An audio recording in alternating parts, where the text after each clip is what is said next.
बढ़ेगी। खोजें,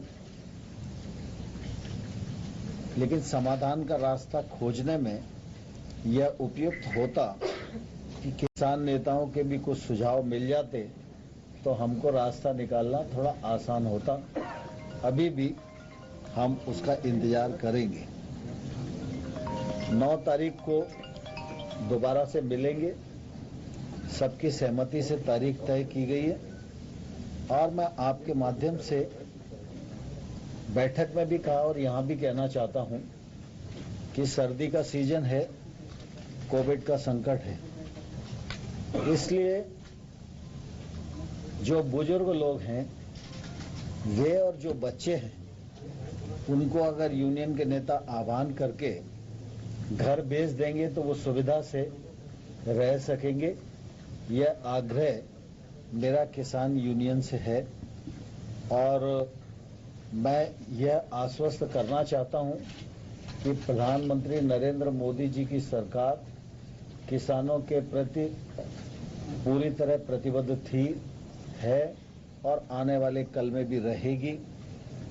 अगर आप 6 वर्ष मोदी जी के कार्यकाल में कृषि के क्षेत्र को देखेंगे तो मोदी जी के नेतृत्व में आमूलचूल परिवर्तन किया गया है। इसमें किसान की आमदनी में बढ़ोतरी हुई है, योजनाएं बनी है, बजट बढ़ा है, एमएसपी बढ़ी है, सरकारी खरीद बढ़ी है और किसान महंगी फसलों की ओर आकर्षित हो सकें, किसान टेक्नोलॉजी से जुड़ सकें और किसान समृद्धि की ओर बढ़ सकें। इस मामले में मोदी जी की सरकार ने ऐतिहासिक रूप से काम किया है। हिंदुस्तान इस बात का साक्षी है कि एकमात्र योजना अगर प्रधानमंत्री किसान सम्मान निधि को ही हम लें तो 1 साल में किसानों की जेब में भारत सरकार के खजाने से 75,000 करोड़ रुपया जाता है। यह काम मोदी जी के ही बस का था और मोदी जी ने 10 करोड़ किसानों को अभी तक 1 लाख करोड़ रुपए से अधिक उनके खातों में भेजने का काम किया है। इंफ्रास्ट्रक्चर फंड 1 लाख करोड़ का यह भी मोदी जी ने प्रावधान किया है और मोदी जी की लगातार कोशिश है कि हमारा किसान प्रोसेसिंग से जुड़े। जब तक उसके उत्पादन का वैल्यू एडिशन नहीं होगा तब तक वह अपने फसल का अच्छा दाम प्राप्त नहीं कर पाएगा और इसलिए मोदी जी की कोशिश है कि अगर ग्रामीण भारत मजबूत होगा, कृषि का क्षेत्र मजबूत होगा, किसान समृद्ध होगा तो आने वाले कल में आत्मनिर्भर भारत मूर्त रूप ले सकेगा।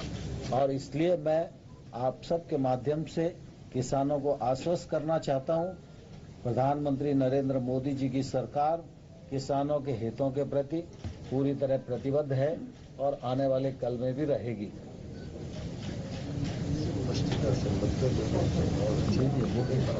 लेकिन सर तीनों वो कह रहे हैं यस या नो में जवाब एक एक करके पूछो ना यार। वो जवाब कह रहे हैं कि यस या नो में जवाब चाहिए। तीनों तो ये पूछ रहे यस और नो में जवाब चाहिए, आप रिपील करेंगे या नहीं करेंगे?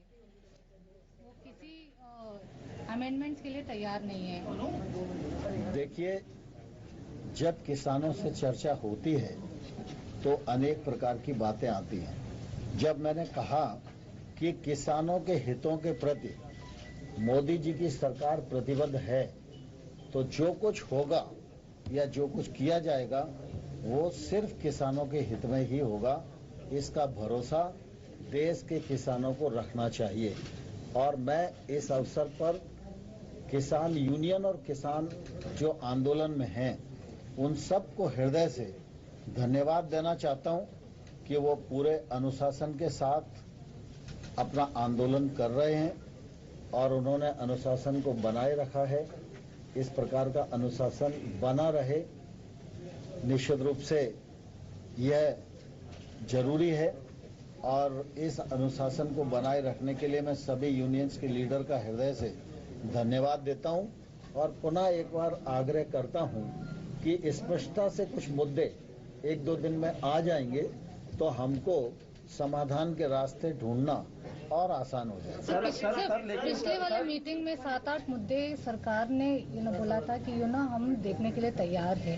उनका क्या विचार रहा उन मुद्दों पे? और सर, जो बातचीत चल रही है उसमें दबाव बनाने की रणनीति के तहत 8 तारीख को भारत बंद का कॉल भी दिया गया। 9 तारीख को मीटिंग है, 8 तारीख को भारत बंद का कॉल है। देखिए, दरअसल यूनियंस के अपने कार्यक्रम हैं, मैं उस पर कोई टिप्पणी नहीं करना चाहता हूं, लेकिन मैं इस अवसर पर यह आग्रह सभी यूनियंस को और किसानों को करना चाहता हूं कि आंदोलन का रास्ता छोड़कर चर्चा के रास्ते पर आए। भारत सरकार कई दौर की चर्चा उनके साथ कर चुकी है और आगे भी समाधान निकालने के लिए चर्चा करने को तैयार है। सरकार ने किसानों को काफी ऑफर भी किया, कहा गया कि पराली के जो केसेस हैं हम उस पर पुनर्विचार कर सकते हैं, बिजली के कानून पर कुछ ऐसे आपने किसानों को काफी जो उनकी मांगे थी उसको कुछ ऑफर भी किया आपने? नहीं, परसों जब बैठक हो रही थी तो निश्चित रूप से कुछ मुद्दे चिन्हित हुए थे और उन मुद्दों पर आज भी बातचीत हुई है।